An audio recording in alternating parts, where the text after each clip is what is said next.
We got a cigar review today. We should probably get to that. That was my Forrest Gump voice. Jenai. We go together like peas and carrots. So we did a Foundation cigar not that long ago. We did the David, but now we're doing an even newer one, which is the Charter Oak Habano. Actually, I don't know if it's newer than the David. I feel like they all came out at the same time. Like they might have came out the 5th anniversary and the David and the Charter Oak Habano. I think this one is cool because of its very touted predecessor being the Charter Oak Maduro. Obviously, there's a Connecticut. No one likes it. Let's be real. I don't even know how the thing sells. If anyone says they like the Charter Oak Connecticut, just needs to go on the fucking ship them to Australia list. But the Charter Oak Maduro, we've always suggested one of the best cigars that you can get for the price. Yeah. So of course, when this came out, I was so intrigued by the release because I'm thinking in my head, could it be as good or could it be better than the Charter Oak Maduro? Is it possible? And we're going to explore that today. I just love the background to Charter Oak. Have you ever heard of it? I have not. So, it's actually a representation of the Charter Oak Country Club, which is a very prestigious country club. And its charter members, like Trump's in it. Indiana Cortez is in it. Oprah's in it. Like, it's the most prestigious club ever. And apparently Nick's in it from Foundation. But it's a super cool club, but it's like super like hush hush, you know? But like, I got 2 tickets if you want to go, Corey. 2 admissions. I say we go. I say we gotta go. Let's go to the club. Their charter is like, they said like, when you're a member, you can do anything you want. Like anything. Is this like some Jeffrey Epstein stuff? I think so. But it's like super hush hush, so we can't talk about it on the show. So we're gonna have to like, yeah. But anyways, it's like you like have to be someone to like be there, you know. And I feel like with the couple hundred, I think they've taken notice. The couple hundred plays we get like a month. They're like, these guys are fucking serious. Like they're on the up and up, and we want to like take them underneath our giant arm fat wings, you know. And so yeah, we got 2 invites, bro. That's awesome, man. That's crazy. Yeah, that's crazy. I say we join the club. Yeah, I think so too. But before we join the club, we actually have to talk about the cigar itself. Chris, before we get into it, how do we break these down? Sure. Each cigar is broken down into 3 main categories: construction, burn, and flavor. We then see if the cigar is worth the price for a possible bonus or deduction. And then we finally average out our individual review scores and recommendations together as one. That's beautiful. This was a kind of late 2020 release. I think it technically came out in September, but I feel like it didn't really hit the shelves until like the October, at least around us, until October, November timeframe.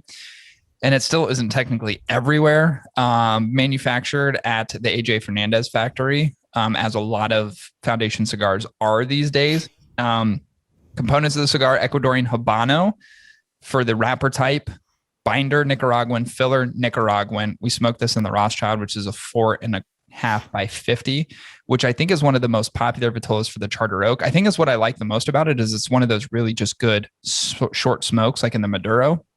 I really like that. Price comes in at $570 MSRP. Now, if you remember back to last year, Foundation actually raised the price on this. Typically, the Foundation Charter Oak Maduro was sub $5. I think it was right at $4.99 in that price range. So there is a tiny bit of an increase on this. Well, relatively speaking, it's a big increase, but it still falls far short of an industry average at about $570 a piece for this cigar. So what we're going to talk about, of course, and we always talk about, is the value of the cigar overall, but also keeping in mind that there was a price increase on the line overall back in 2020. So let's get into it. Chris, what did you think about the construction of this short little donger? I'm starting to think that the reason it's so cheap is because they forgo on production quality. Listen, it doesn't even have an open-ended foot. They didn't even cut the foot. They just left everything on there. Think about it. I would argue, though, that gives you more. Seems pretty lazy to me. I'm sure they were like, listen, you know what?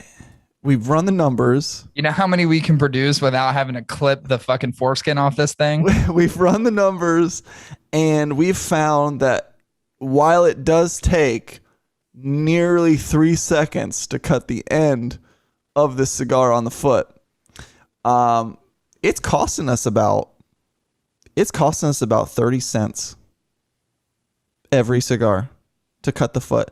But if we decide to not cut the the foot, then we can lower the price and increase sales overall across the industry. And I'm sure in that boardroom, everybody's clapping their ass off like, we're saving money. We're going to make more money. Now, to suggest that anybody was sitting in a boardroom having this conversation didn't happen. Didn't happen. You think Nick Melillo sits in boardrooms? Jail cell. Did that guy he's probably sitting in, like, dipping his feet in a koi pond while he's having conversations. Have you seen him? He does seem like a koi fish lover.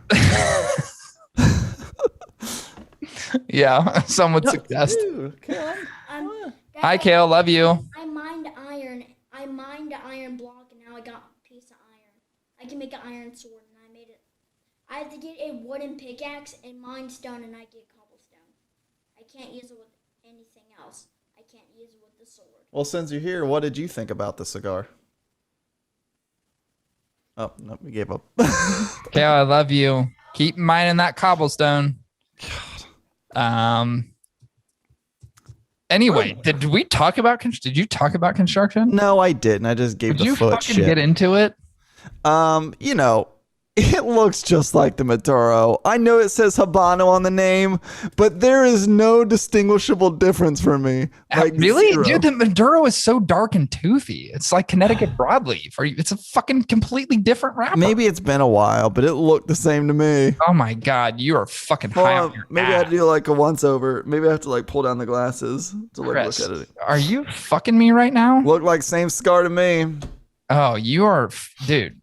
Same one to me. Have you seen how fucking toothy and rigid the Charter Oak Maduro is?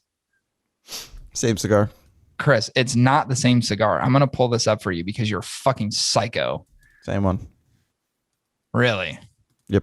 Is that the same thing you smoked? That's looking a bit Connecticut broadleafy. Is that the same thing you smoked? Yes or no?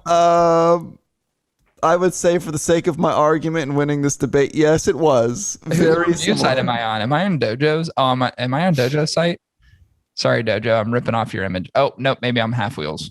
In that case, don't care. I don't know whose side I'm on. Whoever, decent close-up pictures, though. Look how toothy that is. And it's dark, it's dark as fuck.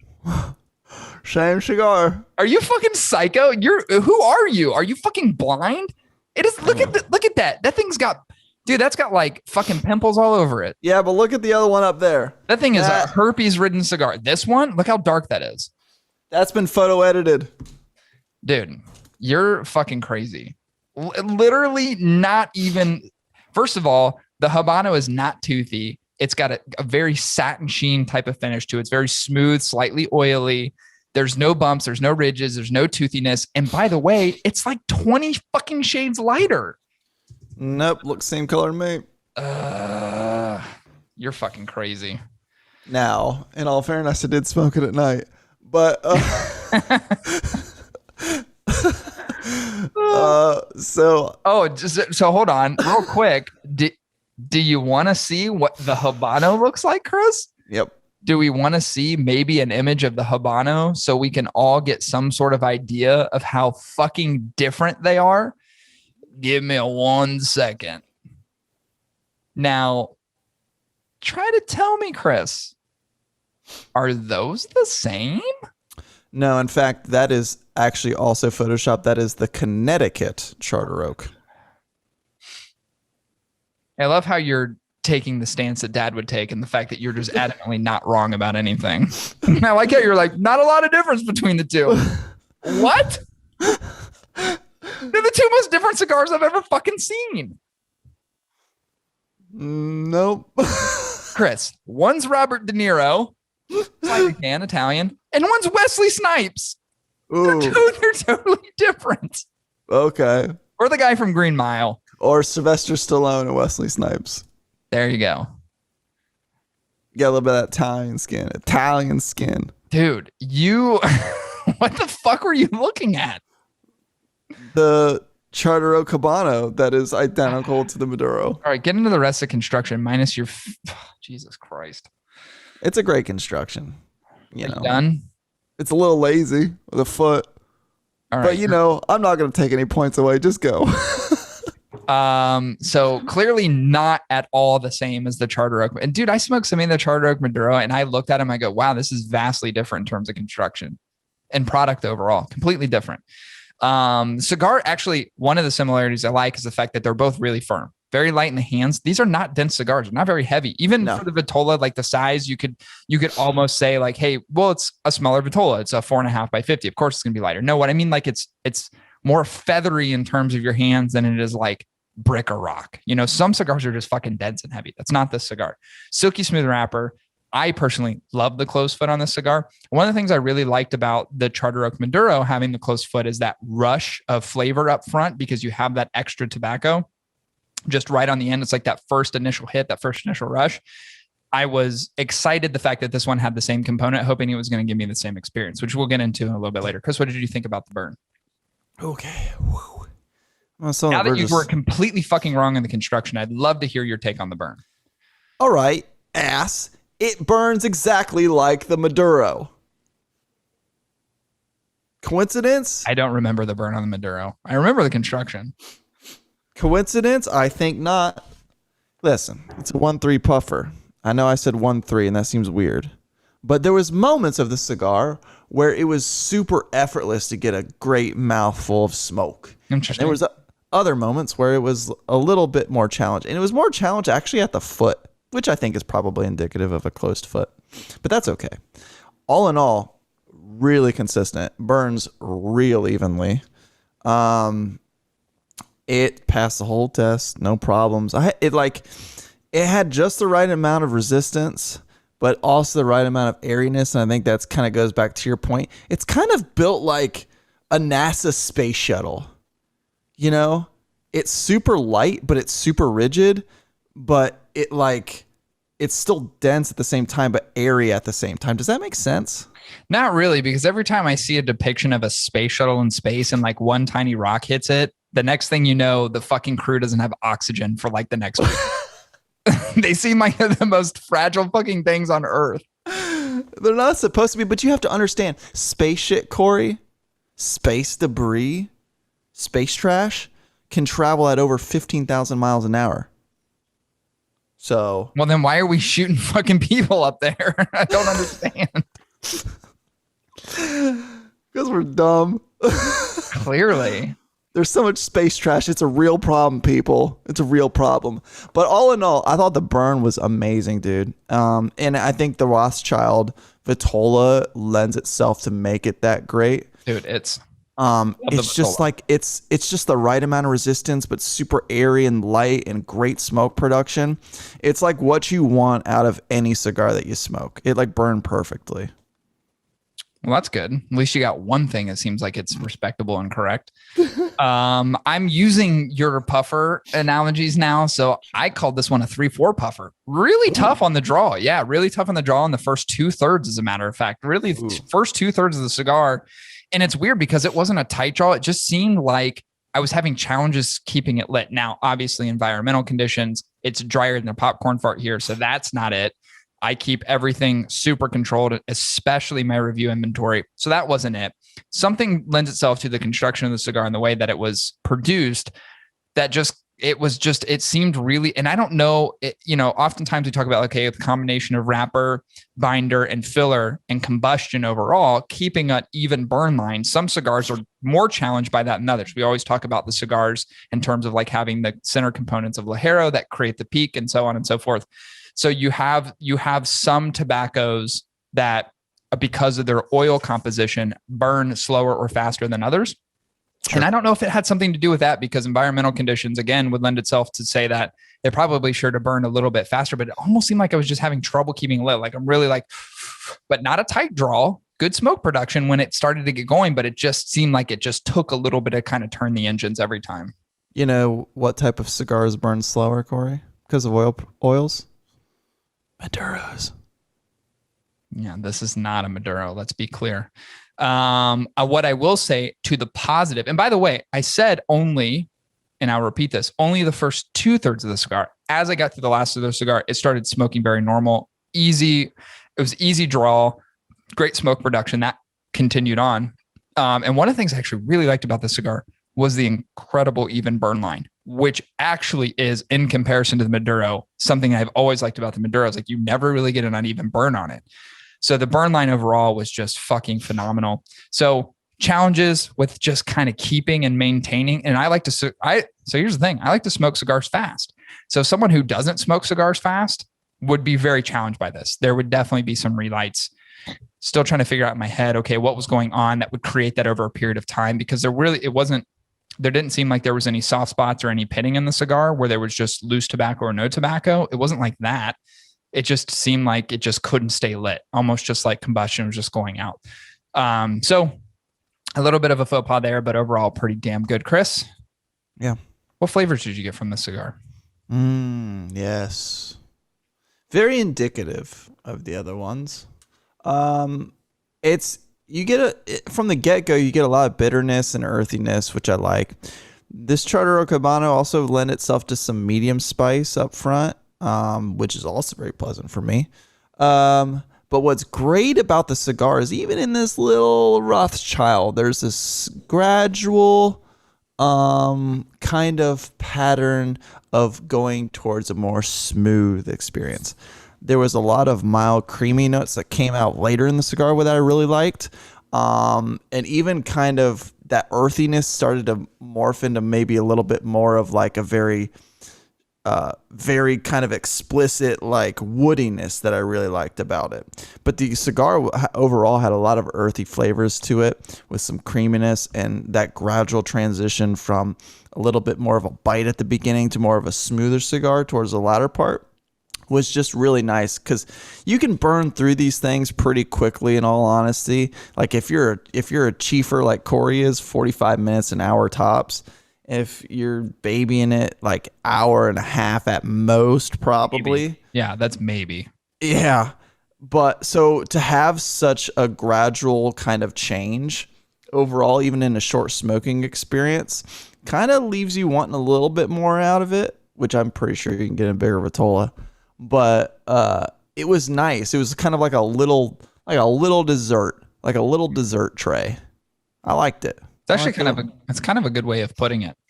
I agree with you in terms of like, yeah, it's got a little bit of that pepper up front, indicative of having that closed foot, which I really like. I love that rush of flavors, even if it's pepper, which is something I don't like as much. I love just kind of coming out of the gate super strong, like boom, it hits you in the face, and then everything kind of, I would say, averages out and tails off and remains consistent throughout the rest of the cigar. For me, it was very peppery, it's very woody, very creamy, like creamy throughout. I've got some of those like bitter mineral flavors. So I think some of that, what you got in some intervals of the cigar, very strong. Mm-hmm. And I also got a little bit of like a floralness too in the latter half of the cigar. It actually reminded me somewhat of like the aromatics that you get from a Davidoff, which I really love, that Davidoffs are very aromatic and very florally. I got some of that as well, which I really enjoyed in the cigar. I thought it created a wonderful balance.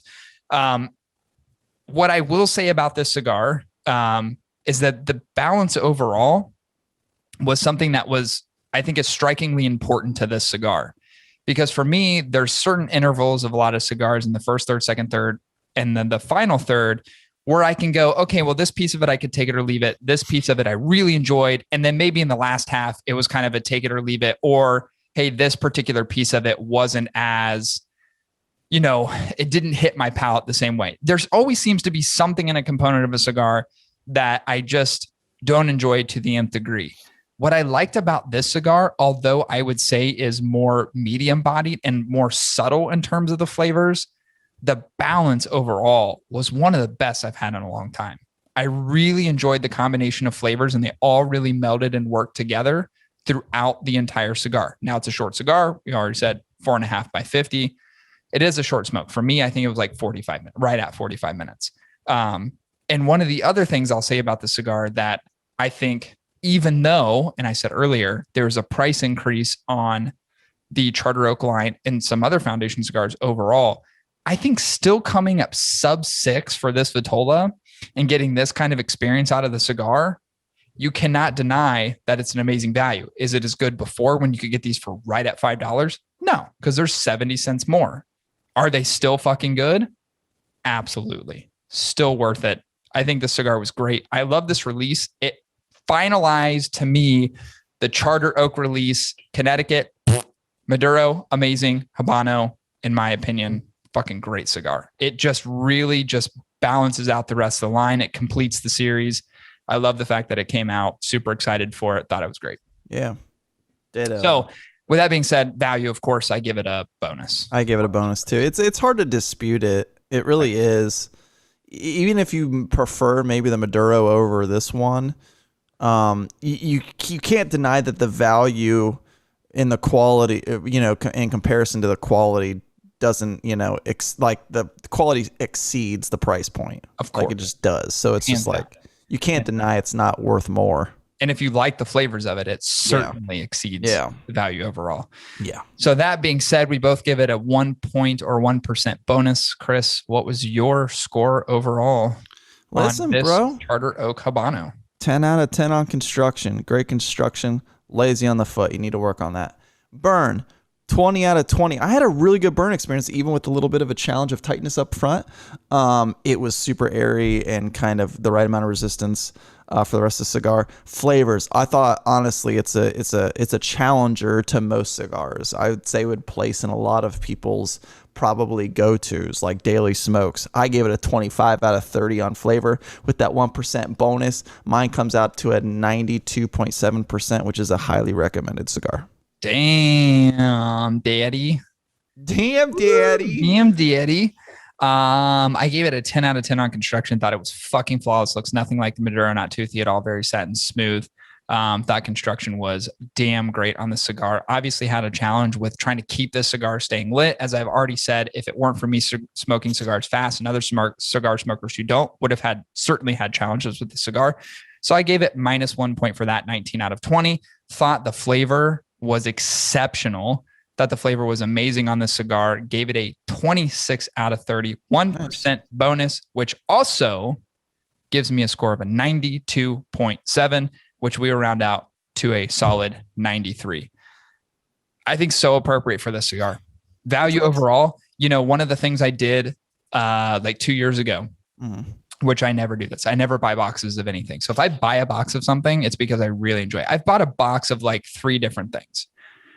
I bought a box. Actually, I've bought multiple boxes of the Charter Oak Maduro. That's how much I like them. It has nothing to do with the price. I just think they're fucking great cigars. The price is just a bonus for me. I think they're that good. And I love that Vitola because I was really looking for something at the time. And I've said this before, there's always situations that I get casted in where it's like, I got 45 minutes to smoke. That's all the time allotment I have in the evening to enjoy a cigar. I don't have 2 hours. I don't have an hour and a half. I don't even have an hour. I need 45 fucking minutes. What's going to hit the mark?